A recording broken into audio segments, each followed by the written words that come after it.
Önceki ikinci oturumumuza hepiniz tekrar hoş geldiniz. Bu oturumumuzun konusu İslamcılık ve Uluslararası İlişkiler. Avant İzzet Baysal Üniversitesi'nden Profesör Doktor Sayın Mick Ataman'ın oturum başkanlığında 4 tane konuşmacımız var. Öncelikle bir misafir konuşmacımız var. İstanbul Şehir Üniversitesi'nden Profesör Doktor Michael Dillion. Kendisinin sunumu İngilizce olacak. Daha sonra Almanya Erfurt Üniversitesi'nden Doktor İsmail Erman'ın bir konuşması olacak. Ardından Minnesota Üniversitesi'nden doktor adayı Sayın İsmail Yaylacı'nın bir sunumu olacak. Ve son olarak da yazar İsmail Burdakök'ü dinleyeceğiz. Hepinize iyi sunumlar diliyorum.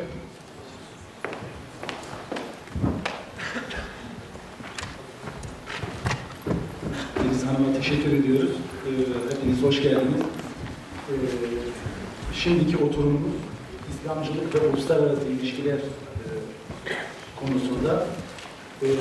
Malum İslamcılık denildiği zaman daha çok aslında ilahiyatçıların bir uğraş alanı gibi algılanıyor. Sosyal bilimciler son zamanlarda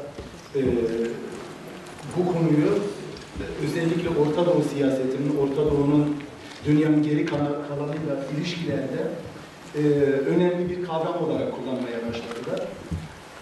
Özellikle ideolojilerin dönemi bitti açıklaması, yani medeniyetler çatışmasıyla birlikte Sovyetler Birliği'nin dağılmasından sonra sanki yeni bir ideolojik çatışma, tabii her ne kadar medeniyetsel platformda dile getiriliyorsa da karşımıza çıkan bir kavrama dönüştü. Dolayısıyla biz siyaset bilimciler, uluslararası ilişkilerciler de bu kavramı giderek daha fazla kullanmaya başladık. Arap devrimleri, bazılarına göre baharı veya isyanları, ne deniliyorsa, ne denilecekse bu süreçten sonra bir kere daha gündeme geldi bu konu. Acaba İslami düşünen, İslami hareketler veya İslamcı hareketler siyasal sistemin şekillenmesinde nasıl bir rol oynayacaklar konusu bir daha tartışılmaya başlandı. Hem ülkede hem de küresel ölçekte. Dolayısıyla böyle bir zaman diliminde Sakarya Üniversitesi Sosyal Bilimler Enstitüsü kurum olarak başındaki Kemal İnat ve diğer arkadaşları tebrik ediyorum. Çok iyi bir zamanlama oldu. Herkesin böyle bir dönemde gerçekten merak ettiği hususların başında bu geliyor. Acaba İslamcılığın uluslararası ilişkilerle irtibatı nasıldır? Nasıl bir rol oynayacak? Lafı çok fazla uzatmadan konuşmacılarımıza döneceğim. Onlar acaba bu konuda ne düşünüyorlar? Belki güncel örnekler vererek de hem kuramsal bir perspektif sunarlar, hem de işin uygulama kısmında bize bazı anekdotlarla beslerler. İlk konuşmacımız Filiz Hanım'ın da dediği gibi İstanbul Şehir Üniversitesi'nden gelen Profesör Doktor Michael Dillion konuşmasını maalesef İngilizce yapmak durumunda kalacak. Bizim bir tercümemiz de yok. Konusu doğruluk ve siyaset, din, devrim ve modern çağın meşruluğu başlığını taşıyor. Şimdi sözü kendilerine bırakıyorum.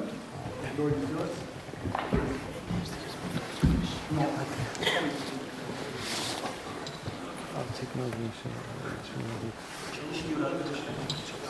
Diğer az önce çalışıyoruz.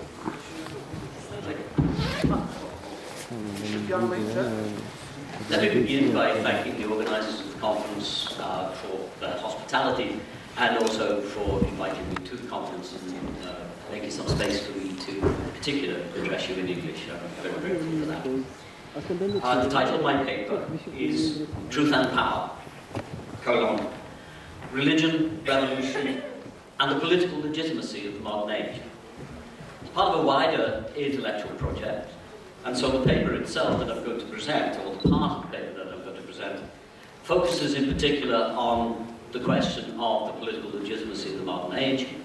In a sense, its argument is very simple. It contrasts the theological problematization of politics, rule and government, with the political modern problematization of politics and rule and government, and argues that these two spaces of problematization are radically different and heterogeneous, and that therefore the political legitimacy of the modern age arises out of the problematization of politics and rule that arises in the spatio-temporal onto-political conditions of political modernity. That's the essential argument of the paper. I start with a short epigraph from Michel Foucault. Foucault is the primary inspiration of the paper, and it goes like this. Foucault just simply refers to something called the unfinished work of freedom. The following presentation offers an essentially Foucauldian reading of the relation between religion and politics. Although I do not have time or space to develop in detail how the argument here contests defenders of the modern age, principally Hans Blumenberg, as well as opponents of the modern age, principally Carl Schmitt, it may help to locate the paper by stating at the outset, and in very summary form, the difference between its arguments and that of the friends as well as the enemies of political modernity. Whereas, for example, Schmitt condemns the modern age as a politically derelict expression of the ruination of the theologico-political project of Christian Europe, the descent of sovereign politics, which is the only form of politics that he recognizes, into mere economy, the exemplification of which is liberalism. Blumenberg defends political modernity as a reoccupation, his term for it, via the affirmation of a Baconian form of human self-assertion, of the ruined space of Christian nominalism. My paper refuses the enframing offered both by Schmitt and by Blumenberg. It maintains instead that the political problematic of the modern age is distinguished neither by dereliction, Schmitt, nor Baconian reoccupation, Blumenberg, but by its radically heterogeneous difference from the theologico-political problematic of revealed religion, specifically that of European Christianity and the Christianity of the North Atlantic Rim. The source of that radically heterogeneous difference between these two different problem spaces of politics and rule lies in the difference between the spatio-temporal horizons of possibility and operability, in which the problematization of government and rule takes place for each of these two traditions. On the one hand, we're dealing with and operating within a time of salvation, and on the other, we're operating within and taking as a condition of possibility the time of what I call factical finitude. If therefore rule is distinct from government, and if also, according to Foucault, government finds its ends in the things to be directed, rule, together with the things and ends to be directed, are posed differently within these onto-political enframings, which are at the same time quite different spatio-temporal spaces of political problematization. And so, the classical problematics of politics, including, for example, those of the institution and constitution of rule, its legitimation, authorization, modes of legislation, ways of filling political offices, as well as the grounds for resistance and revolt, arise differently in each problem space. So also do the equally classical problematics of government, which I take to mean how rule is actualized or put to work. From the work of angels and prophets, popes and priests, and the move from pastoral to disciplinary and biopolitical forms of power currently. The things resistant as well as subject to rule, and the ends to which rule and resistance of rule are directed, arise differently within these different spaces of problematization. Finally, each space of political problematization, that of the theologico-political and that of political modernity, poses and seeks to resolve the determining question of whom it is permitted to kill, when and how. Questions that must ultimately also pose and address the question of how much killing is enough. a question, once the first commandment of revealed religion is breached, that is fundamentally an economic and not treated as an ethical question, since it concerns how much killing is enough to satisfy the institution and aims of rule through the mechanism of government and in the ways in which these are conceived and problematized in these different problem spaces. All these practical, operational, as well as conceptual problematizations of government and rule arise differently within these distinct spatio-temporal fields of formation, the theologico-political and political modernity. That is therefore also what I mean by referring to them, or by referring to the time of salvation and the time of factical finitude, not only as conditions of possibility, but conditions of operability. If the theologico-political problematization of politics as government and rule is circumscribed by the antinomy of religious government and rule versus the government and rule of religion, political modernity is circumscribed by a different antinomy, that of freedom versus rule, where modern freedom is distinctly not the free will granted by an omnipotent creator God. Since in the problem space of factical finitude, there is no law that makes the law. There is no rule that makes the rule. Modern freedom consists in the requirement to take up the commission or warrant of this omission of an immanent rule or law, to institute rule where none is to be discovered, to introduce law where none is immanent, and to engage in the adventure of self-governing freedom where none such is provided for naturally in the nature of what Foucault would call the order of things. Similarly, government and rule are not the expression of a universal law whose dictates guide temporal existence. In political modernity, government and rule are enactments of a self continuously in formation as a question to itself. Different selves, different understandings and different possibilities of selfhood and of self-enactment. There is, of course, no doubting the influence that revealed religion in the form, in particular, of Christianity had upon the advent of political modernity.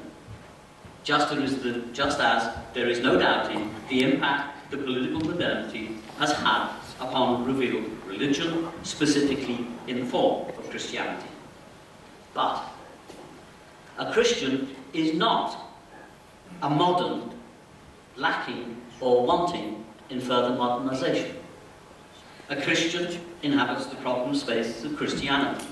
She or he is not a modern in potentia. She or he is enjoined by their very faith to ask themselves, what is my faith? What does it demand of me? And how must I conduct myself in the light of the faith through a temporal existence that is qualified by and guided by my belief in the grace of God and the promise of salvation.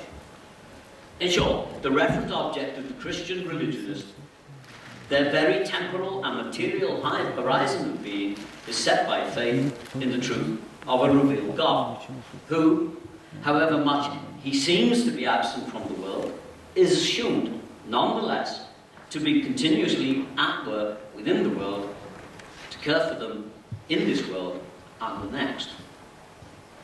Such a temporality sets the condition of possibility for the Christian religionist as God's creature. It nonetheless also sets conditions of operability as well. Conditions of possibility always set conditions of operability. For to assume that time, the real or the true, is like this rather than like that, simultaneously enjoins us to act like this or to act like that. The religionist, she or he, therefore inhabits a universe, the character whose very temporality is specified by a revealed God, and specifically the playing out of his promise of redemption for a spiritually qualified mankind. Conversely, a modern is not a Christian lacking or wanting in faith. The modern is not so conditioned. a modern inhabits the problem space of factical finitude. Factical finitude is not the redemptive time of a theistically instituted universe. It's a cosmos. The modern she or he is therefore not a lapsed Christian. She or he is enjoined by their very modern condition of factical finitude to ask themselves, how am I conditioned historically? What modes of subjectification and conduct? What loyalties, enmities, possibilities, means of subsistence, ambitions, appetites and desires are instituted through me and demanded of me, and perhaps also allowed to me in the enactment of my existing here and now as a finite creature? And in what, if anything, does my freedom consist? Both to rule and to resist rule. True, the theologico-political problematic of revealed religion is a salient that persists deep within the problem space of modern politics, but it is not definitive of the modern's problematization of politics and rule. Secularization is a battle fiercely fought through, over, and against the salient that the theologico-political problematic of revealed religion institutes within the modern problematization of politics and rule. Secularization is, however, an expression of the theologico-political problematic of government and rule itself, and has arisen there over millennia. Preoccupation with it may therefore run the risk of equating the political character and nature of political modernity with the subordination of religious doctrine and observance to secular power. Such has, of course, been a persistent and significant problem for political modernity, but is not the problem of political modernity. It is, however, the problem of revealed religion, the theologico-political problematic of government and rule, and in the form of Christianity, it has been so for 2 millennia. Revelation may therefore appear to offer a solution to the problems of factical finitude. It does not. It simply offers an alternative mode of being. Political modernity may appear to offer solutions to the problems of revealed religion, which is Blumenberg's argument. But it does not. It simply offers an alternative mode of being. Because there is an intersection or interface between them, there is a problem of religio-political accommodation between the problem space of the theologico-political and the problem space of political modernity. Despite the intricate relation of their histories, despite how the mutation of the onto-theological political rationality of the Christian Church, specifically through the work of nominalists and then of Reformation, contributed to the emergence of political modernity, the difference between these political problem spaces is one of radically heterogeneous difference. One of the reasons, therefore, why there are different revealed religions, just as there are different modernities, is precisely that each field of formation, the religious and the modern, is comprised of multiple spaces of political as well as theological, cultural, economic and social problematization. Revealed religion and political modernity are therefore modes of being and not simply states of consciousness. As historically conditioned forms of existence, they are provisional accomplishments, modes of determinate living that are nonetheless subject to continuous transformation and change, precisely because they have to be assumed, taught, lived out, and passed on from time to time and place to place. Each asserts a rule of truth that simultaneously also implies a truth of rule to be interrogated and followed. However formal the analytical distinction I'm drawing between them, and even as they do not inhabit the same universe, the theological, political, and political modernity nonetheless do coexist. They presuppose one another, even as they encounter and respond to the challenge of one another. But instituted and informed by quite different spatio-temporal onto-political realities does not mean that the theological political problematic of revealed religion and the modern political problematic are unrelated. They are, but they're related in their differences.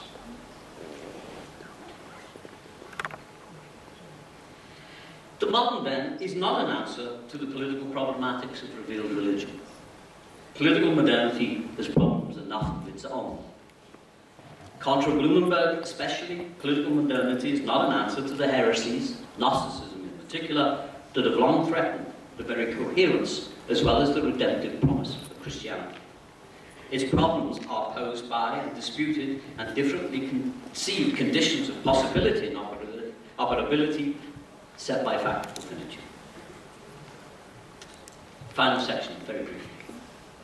Final section has another epigraph from Foucault, and it goes, and what if Rome once more conquered the revolution? Viewed from the perspective and inspirational promise of each spatio-temporal conditioning of the very possibilities as well as operabilities of government and rule, then, Rome, whether that's Eusebius's Rome, St. Augustine's Rome, or Foucault's Rome, is beset by a self-constituting problem. As the rule of truth, the truth of rule of political modernity, for example, its very principle of formation, which is revolution, nonetheless haunts and threatens every established institution of modern rule. Similarly, as the rule of truth and truth of rule of revealed religion, revelatory messianism is the very principle of formation of Christianity. It too, nonetheless, also haunts and threatens every institution of Christian rule, both spiritual and temporal.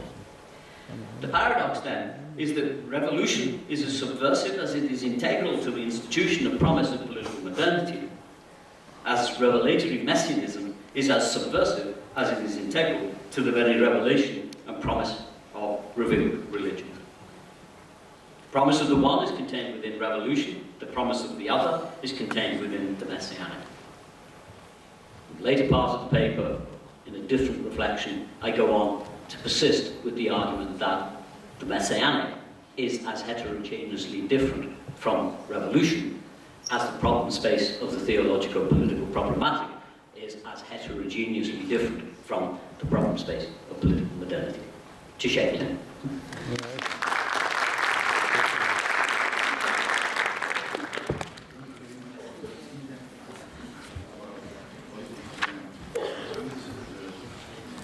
Evet, biz de Michael'a teşekkür ediyoruz. Felsefi, derinlikli bir analiz yaptı kendileri. Biz şimdi bazı arkadaşlar için 5 dakikalık veya 10 dakikalık bir özet yapacaktık ama özeti yapanın olmayacak. İptal ettik. Evet, son karar değişikliği aslında bir özet yapılabilir mi, yapılamaz mı diye konuştu arkadaşlar oturumdan önce. Fakat öyle bir şey yapılmayacak son karar olarak. İnşallah anlamışızdır, öyle diyeyim. Postmodernist bir yaklaşımla din ve siyaset ilişkisini